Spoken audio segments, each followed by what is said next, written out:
अमीर चोरी करके भी सीना तान के घूमता है और गरीब को तो कभी कभी बिना कोई जुल्म के भी सजा भुगतनी पड़ती है। आज से कुछ समय पहले शहर की एक बस्ती में गरीब लोग रहा करते थे। एक झोपड़ी में 2-3 परिवारों को एक साथ रहना पड़ता था। बस्ती में शौचालय नहीं था, साफ पानी नहीं था, इसीलिए बस्ती के लोग बीमारी से मर जाते थे। लेकिन बस्ती के बच्चों को इन सब चीजों से कहाँ फर्क पड़ता था, वो तो अपनी दुनिया में मस्त थे। आ जाओ सब लोग, आज गिल्ली डंडा खेलते हैं। हाँ हाँ चल राजू, गिल्ली डंडा खेलते हैं, बहुत मजा आएगा। बस्ती में 10-12 बच्चे थे। राजू और निशा उन बच्चों के लीडर हुआ करते थे। राजू जो कहता था बाकी सारे बच्चे वही करते थे और बस्ती के बुजुर्ग लोग बच्चों को डांटते रहते थे। अरे अरे दौड़ मत यहाँ, जा काम वाम कर ले कोई। काम क्यों करूँ, अभी तो खेलने कूदने और पढ़ने की उम्र है हमारी। पढ़ने की अरे पढ़ाई लिखाई का हक हम जैसे गरीबों को नहीं मिलता है बेटा। अरे पहले पेट भर के खाने का इंतजाम तो कर ले। खाने का इंतजाम तो माँ बाप करते हैं, हम क्यों करें? अरे बहुत मुंह चल रहा है इस लड़की का। जब पेट में दाना नहीं जाएगा ना, तब देखना कैसा लगता है। हाँ। बस्ती के सभी माँ बाप खुद न खाकर बच्चों को खिलाते थे, इसीलिए बच्चे माँ बाप की तकलीफ को समझ नहीं पाते थे। लेकिन बहुत जल्द बच्चों पर एक बड़ी जिम्मेदारी आने वाली थी, लेकिन बच्चे इसके लिए तैयार नहीं थे। खैर, हालात सभी को बदल देते हैं। बस्ती के पास ही में अमीर लोगों की सोसाइटी थी। उनके बहुत बड़ी बड़ी बिल्डिंग थे और उन्हीं बिल्डिंग की खिड़कियों से उन्हें हर रोज बस्ती का नजारा देखना पड़ता था। उस सोसाइटी का प्रमुख मदन लाल जी हर सुबह बस्ती के लोगों को देखकर चिढ़ जाते थे।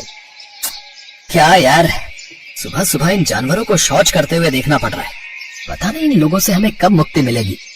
ये लोग शहर छोड़कर अपने अपने गांव क्यों नहीं चले जाते? उनके लिए ये बोलना बहुत आसान था, क्योंकि वो अमीर थे। मदन लाल जी ने एक प्लान बनाया। उन्होंने सोसाइटी के और अमीर लोगों को बुलाया और सभी को लेकर एक प्रमोटर के पास चले गए। अग्रवाल साहब, आप बस उस बस्ती को हटा दीजिए, हम परेशान हो गए। रमेश अग्रवाल शहर के जाने माने प्रमोटर थे।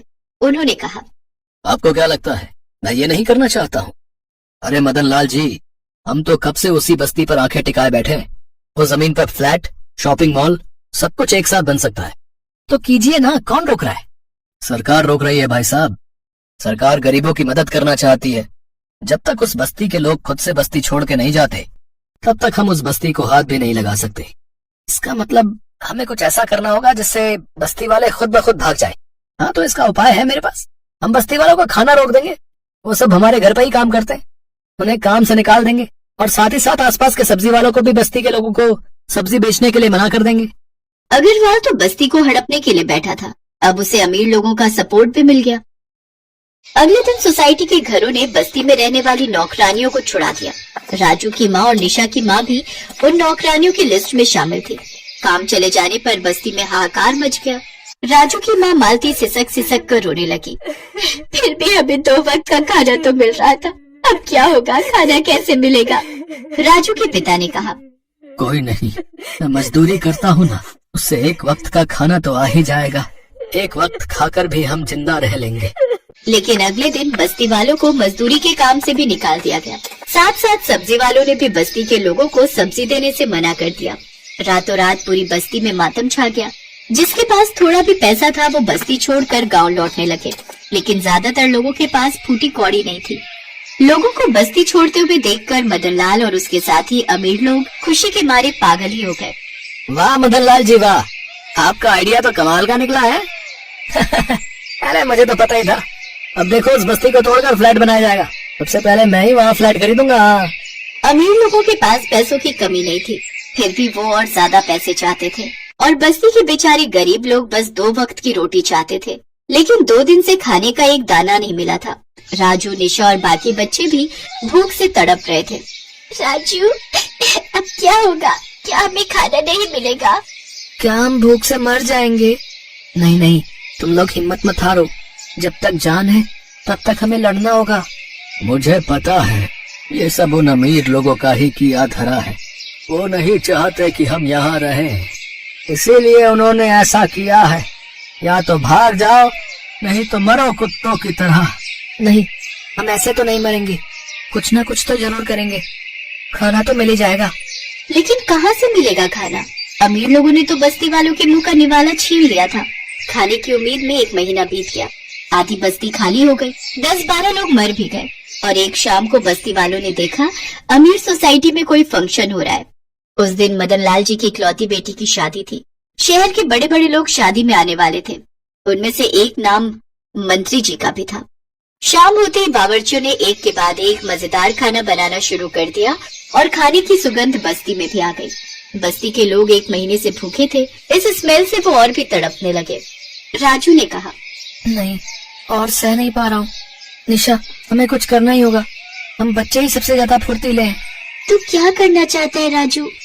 हम खाने की चोरी करेंगे। चोरी? लेकिन चोरी करना तो बुरी बात है। और ये अमीर लोग जो हमारा निवाला छीन के शादी मना रहे, वो गलत बात नहीं है। हम लालच से चोरी नहीं कर रहे हैं निशा, मजबूरी में कर रहे हैं, जिंदा रहने के लिए कर रहे हैं। राजू ने प्लान बनाया। राजू के पीछे पीछे सभी बच्चे अमीरों की सोसाइटी के बाहर अंधेरे में जाकर चुपचाप खड़े हो गए। खाना बनाने के बाद बावर्ची उन पकवानों को एक कमरे में रख रहे थे। राजू चुपके से उस कमरे में घुस गया और खिड़की से खाना बाहर भेजने लगा। निशा और बाकी सारे बच्चे खाना बस्ती में पहुंचाने लगे और बस्ती के लोगों में खुशियों की बौछार आ गई। 1 महीने बाद लजीज खाना पाकर सभी खुश थे। सभी पेट भरकर खाने लगे। राजू, अब बाहर आ जा, बहुत खाना मिल गया है। राजू बाहर आता उससे पहले मदन लाल जी उस कमरे के अंदर चले आए। अरे ये क्या, बस्ती का बच्चा, तू यहाँ खाना चोरी करने आया है? रुक जा, मैं तुझे बताता हूँ, रुक। मदन लाल जी ने राजू का कान पकड़ा और बाहर लाकर उसे मारने लगे। राजू रोने लगा। तभी वहाँ एक गाड़ी आई और उसमें से मंत्री जी बाहर निकले। क्या हुआ मदन लाल जी, आप इन बच्चों को मार क्यों रहे हैं?